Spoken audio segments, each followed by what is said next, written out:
পুজোর সময় প্রায় বাড়িতেই শরীর খারাপ লেগেই আছে, কম বেশি। আমার এখনো শরীর ভালো হয়নি, তো রান্নাটা তো করতেই হবে। রান্নাটা হচ্ছে প্রত্যেক দিনের ডিউটি।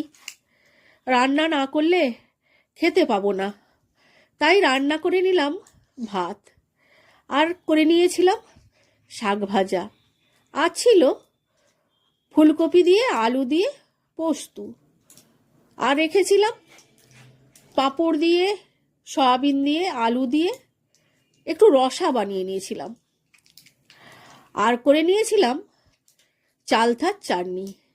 চালতার চাটনিটাকে আমি আজকে গুড় দিয়ে বানিয়ে নিয়েছি,